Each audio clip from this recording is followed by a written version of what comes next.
للہ وحدہ والصلاة والسلام علی من لا نبی بعدہ اما بعد۔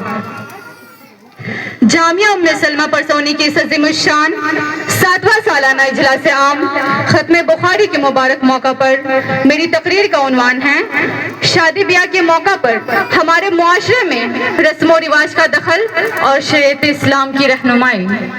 محترم سامعات، آج ہمارے معاشرے میں طرح طرح کی رسمیں قائم ہو گئی ہے، طرح طرح کا رواج قائم ہو گیا ہے۔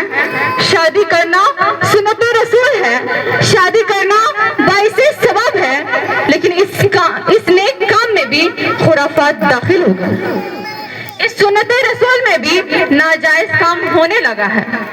محترم سامعات، شادی بیاہ کے موقع پر ہمارے نوجوان فلمی گانا گاتے ہیں اور بجاتے ہیں۔ شادی کے موقع پر ولیمہ کرانا سنت ہے، اپنی حیثیت کے مطابق ولیمہ رکھے، لیکن آج ہمارے سماج میں، لیکن آج ہمارے معاشرے میں ولیمہ کرانا اپنی عزت کو بڑھانا سمجھتے ہیں۔ اگر حیثیت نہیں ہے تو قرض لے کر کے ولیمہ کراتے ہیں، اگر روپیے پیسے نہیں ہیں تو سود پر قرض لے کر کے ولیمہ کراتے ہیں۔ ایک سنت کی ادائیگی کے لیے حرام کاری کے مرتکب ہو رہے ہیں۔ پڑوسی نے شان و شوکت سے ولیمہ کرایا، رشتہ دار نے آن بان سے ولیمہ کرایا، تو ہم یہ سمجھتے ہیں کہ ہمیں ان سے زیادہ شان سے ولیمہ کرانا ہے۔ جھوٹی شہرت کے لیے، جھوٹی شان کے لیے قرض میں دب جاتے ہیں۔ ایک سنت کی ادائیگی میں بھی ہم گنہگار ہوتے ہیں۔ سود جیسی بری چیز کو ہم گلے لگاتے ہیں۔ اب تو شادی بیاہ کے موقع پر کھانے پینے کا رواج بھی ایسا ہو گیا ہے نا کہ انسان اور جانور میں فرق یہ ہے کہ انسان بیٹھ کر کھاتا ہے اور جانور کھڑے ہو کر کھاتا ہے۔ ہمارا ترقی یافتہ معاشرہ، ہمارا ترقی یافتہ سماج انسان کو سنت رسول سے ہٹا کر، انسان کو انسانیت سے ہٹا کر جانوروں کی صف میں لا کھڑا کیا۔ اب بیٹھنے کا اہتمام نہیں ہے، اب بیٹھنے کا بندوبست نہیں ہے۔ کھڑے ہو کر کھانا کھاؤ، کھڑے ہو کر پانی پیو اور سماج کو بتا دو یہ ترقی کا دور ہے، انسان اور جانور میں کوئی فرق نہیں ہے۔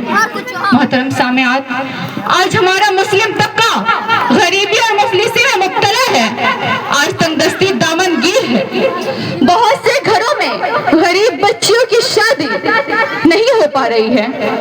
ایسے لوگ بھی موجود ہیں جنہیں اللہ نے خوب نوازا ہے، اور ایسے لوگ بھی موجود ہیں جو اپنی شادی میں بے پناہ فضول خرچے کرتے ہیں، اور کچھ لوگ تو ایسے نظر آئیں گے جو اپنے دلہا دلہن کو لے کر مکہ جاتے ہیں اور وہاں شادی کرواتے ہیں۔ آپ سوچ سکتے ہیں ان میں کتنا خرچ ہوتا ہوگا۔ کیا اسلام اس بات کی اجازت دیتا ہے؟ کیا اسلام اسراف کی اجازت دیتا ہے؟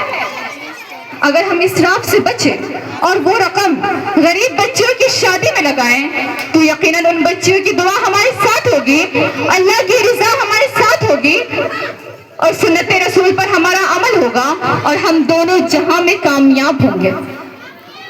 محترم سامعات، بعض شادی میں دیکھا گیا، بعض شادی میں مشاہدہ ہوا کہ اسٹیج بنائے جاتے ہیں، ان پر کرسی لگائی جاتی ہے اور ان پر دلہا دلہن کو بیٹھا کر نمائش کی جاتی ہے۔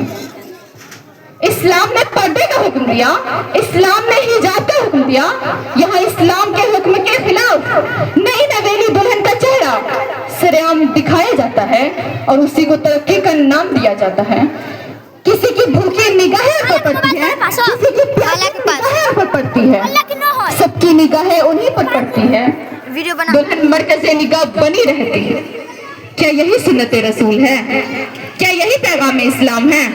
مسلمانوں، سماج کے نوجوانوں، اپنی سوسائٹی کو بدل ڈالو، اپنے معاشرے کو بدل ڈالو، اپنے سماج کو بدل ڈالو۔ مذہبی اسلام کو سماج کے سانچے میں مت ڈھالو، بلکہ سماج اور سوسائٹی کو مذہبی اسلام کے سانچے میں ڈھالو۔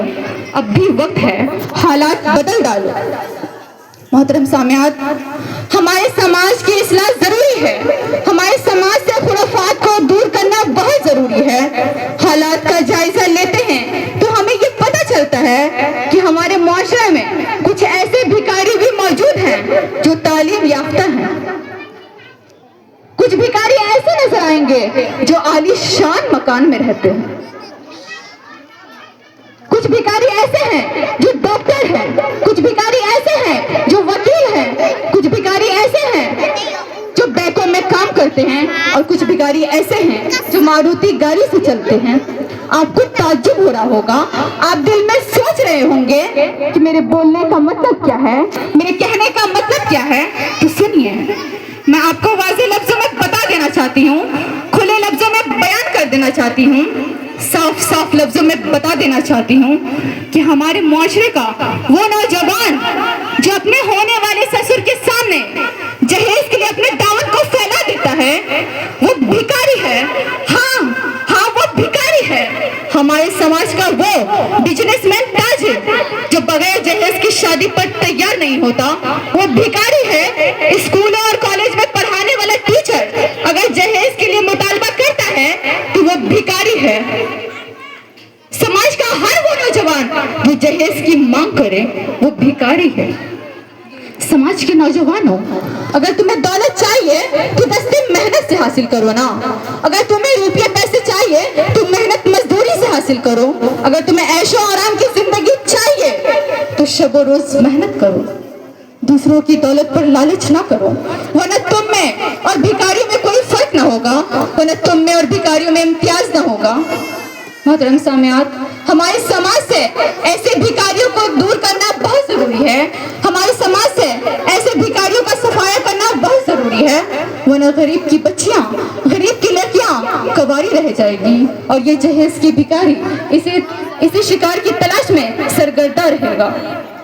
محترم سامعات, آج ہمارا معاشرہ اتنا بدل چکا ہے نا کہ ہمارے نوجوان جو رشتے کے لیے لڑکی تلاش کرتے ہیں نا, تو ان کی پسند سن کر یقیناً آپ حیرت میں پڑ جائیں گے. ہمارے نوجوان یہ دیکھتے ہیں کہ ان کی ہونے والی بیوی کسی فرنگی کی طرح انگریزی بولتی ہے کہ نہیں. ہمارے نوجوان یہ دیکھتے ہیں کہ ان کی ہونے والی بیوی پارٹی میں ڈانس کر سکتی ہے نہیں. ہمارے نوجوان یہ دیکھتے ہیں کہ ان کی ہونے والی بیوی اسٹائل والی ہے کہ نہیں. ہمارے نوجوان یہ دیکھتے ہیں کہ ان کی ہونے والی بیوی کے بال کٹے ہوئے ہیں کہ نہیں. ہمارے نوجوان یہ دیکھتے ہیں کہ ان کی ہونے والی بیوی حور و پری کی طرح خوبصورت ہے کہ نہیں. اے نوجوانوں, جس مذہب کے تم ماننے والے ہو, جس مذہب کے تم چاہنے والے ہو, وہ مذہب اسلام ہے. کیا تم نے پتہ لگایا کہ تمہاری ہونے والی بیوی نماز پڑھتی ہے کہ نہیں؟ کیا تم نے معلوم کیا کہ وہ باحیا ہے کہ نہیں؟